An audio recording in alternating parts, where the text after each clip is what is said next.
Hey guys, I am tired of doing paperwork, so I thought I'd show you how to do an IFTA report.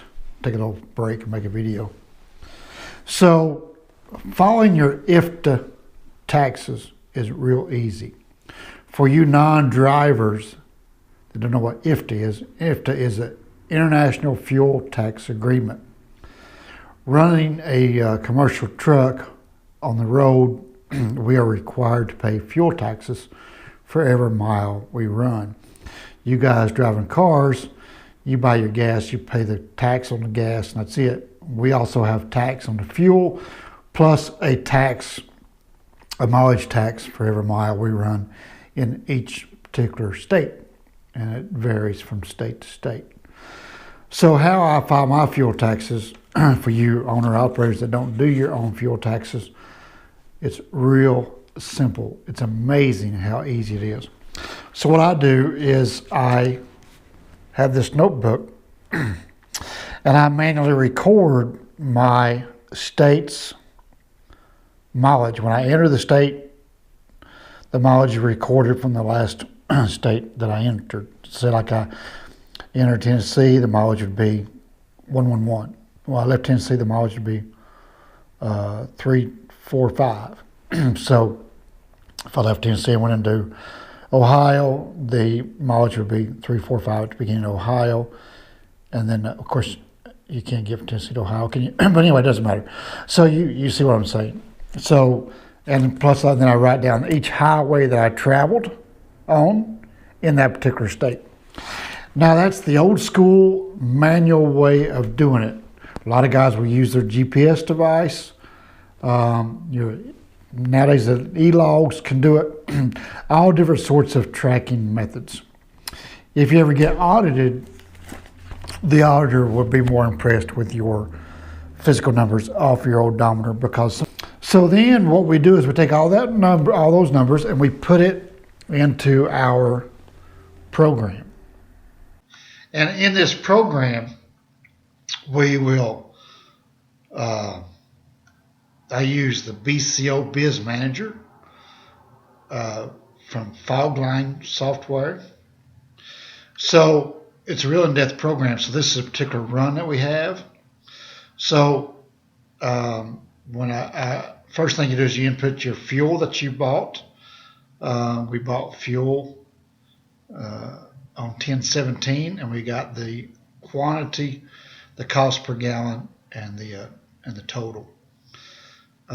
So then you go and you put in your route information, and so all the numbers that you written on the notebook, you come here and you key it into your program, and so all that information is recorded here. And there is our total miles that we ran and the total gallons. See the gallons that we bought. We bought our fuel in Tennessee. So it's recorded there. So it depends on your fuel taxes of Georgia and Virginia of whether that was a good move or not. So then we close that program out. Well, let's close this out. Here we go. All right. And then we go to our reports, and we will put in, you have to report, let's just pick a quarter. Let's go with the last quarter of the year. So once you got this program and you do that for every run, you come in here and you run a report or run an IFTA report. And this gives us our total for that quarter. And so all we do is we print this out, and then we take these numbers, like Alabama, we ran 2,136 miles.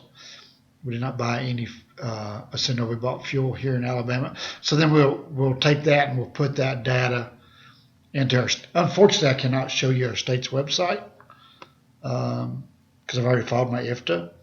But basically you just take these numbers and transfer them to your state's website, line for line. And what you have to do is you have to take this mileage divided by the gallons to get your overall cost per mile. You'll need that information for the state's website. and that comes out to be 5.94 miles per gallon for that quarter on this particular vehicle. So you input that data into the state's website, and then and the total miles you ran, and then you go and you do it line by line by state. And that's pretty much how you do your IFTA fuel taxes. Unfortunately, I can't show you the state side because I've already filed that information, and Tennessee's state web page is horrible. Or I'd go back in and try to show you. A lot of other states are real easy, but it just goes page by page, and it's so easy. The secret is, the main thing is just keeping up with your mileages on a daily basis, and that's easy to do. So there's that. I hope you guys enjoyed, and hope that answered any questions you had about IFTA tax filing. The one thing I forgot to mention is, before you can do your IFTA taxes, you also need your own base plate, I think, right? Because your IFTA is attached to the base plate. If you're running the company's base plate, you're doing their IFTA, and they're doing your IFTA for you.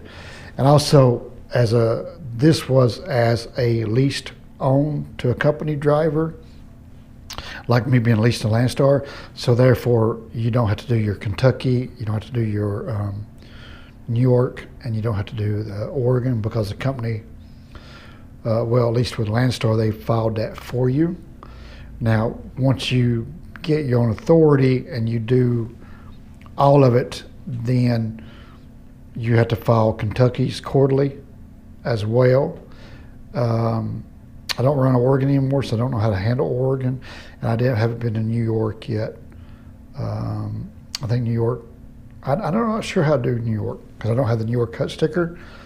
I'm not sure. I think New York charges you a mileage charge to drive through their state, but I don't know how to file that. So I do know how to file IFTA, and also file Kentucky. So yeah, so there's that. We'll see if we forgot anything. Thanks for watching. Okay, one thing I forgot was, I mentioned in the video, but I didn't touch on it. Fuel taxes. Each state has a different tax rate. So like 17, or Tennessee might be 17.5. Ohio might, and I'm just making these numbers up, guys, so don't go researching, gigging. But you can pull up IFTA online and find the states, the map, and see what each state is. Say like Washington might be 46 cents fuel tax credit, where Tennessee 17 cents. So it all depends on what state you're in. Each state has a different fuel tax credit. So it doesn't matter. Yes, I pay attention to where I fuel. I look at each state I'm running through. I look at the fuel tax credit, and I look at the fuel price per gallon in each state. I determine where it is the best to buy my fuel. Doesn't matter where you buy your fuel, how you buy your fuel, you're going to pay one way or another. You either pay at the end of the quarter, or you pay at the pump. So if you're not, but you're going to pay it. So if I like to be as zero as possible. I don't want to have to pay them $300, $400, $500 at the end of the quarter. I don't want them to pay me $100 at the end of the quarter. I want to be as balanced as possible. See, this last quarter, they owed me $8. It's beautiful. So if you watch where you fuel, how you fuel, and states you run, you can get down to minimum. But you're going to pay it regardless. You either pay at the pump or you pay at the end of the quarter. So I hope that clears some of that up. Some of you guys don't know how to go about buying fuel. Well, that's not the main focus. The main focus is knowing how to file the IFTA reports and paying for your, taxes. So there's that. So I'm not going to pull up the map and get in all that. So yeah, I'm not going to pull up the map and get into all that. If you guys want to pull up the map and look at the states, like I just ran it down for you. So you look at the states you run through and fuel cost, and sometimes it balances out. And we are rambling, so we're going to cut the video right there. I hope you guys enjoyed. If you have any more questions, leave it in the comments. And if you guys follow the comments, there's a lot of helpful tips in the comments as well. See you guys.